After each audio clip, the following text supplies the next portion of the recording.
नमस्कार, मी Rajratna Jondhale. Top news मराठीमध्ये आपलं स्वागत. मुंबईच्या अंबरनाथमध्ये भर दिवसा एका महिलेची धारदार शस्त्राने वार करून हत्या करण्यात आली.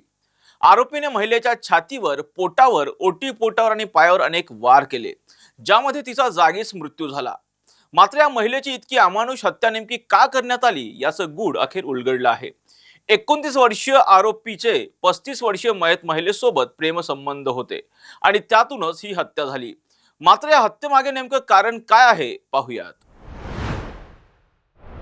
मयत महिला सीमा कांबळे आणि आरोपी तरुण राहुल भिंगारकर हे दोघेही अंबरनाथ मधील बारकुपाडा भोईरसाळ परिसरात वास्तव्यास होते.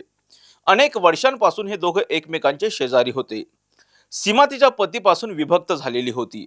आपल्या 13 वर्षाच्या मुलीसोबत ती एकटीच राहत होती. त्यातूनच सीमा आणि राहुल यांचे प्रेम संबंध जुळले. याच प्रेमापोटी सीमानं राहुलला 2.5 लाख रुपये उसने दिले होते. मात्र हे पैसे परत देण्यासाठी तो टाळाटाळ करत होता. त्यामुळे सीमाने राहुलच्या मागे पैसे आणि लग्नासाठी तगादा लावला.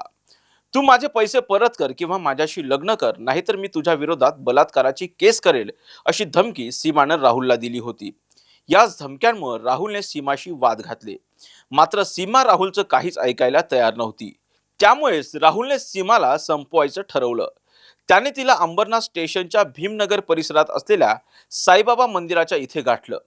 त्या ठिकाणी या दोघांमध्ये पुन्हा वाद झाले आणि राग अनावर झाल्यानं अंबरनाथ रेल्वे स्टेशनच्या पुलावर राहुलने सीमाला गाठून तिच्यावर चाकूने सपासप वार केले.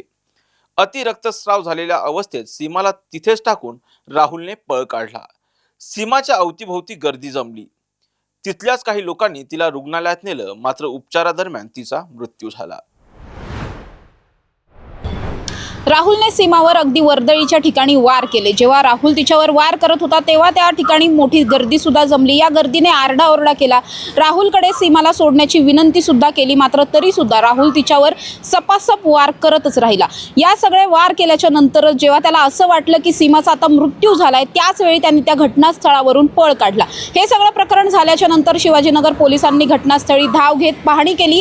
काही तासातच आरोपीच्या मुसक्या सुद्धा आवळल्या. सध्या या प्रकरणाचा कसून तपासही सुरू आहे.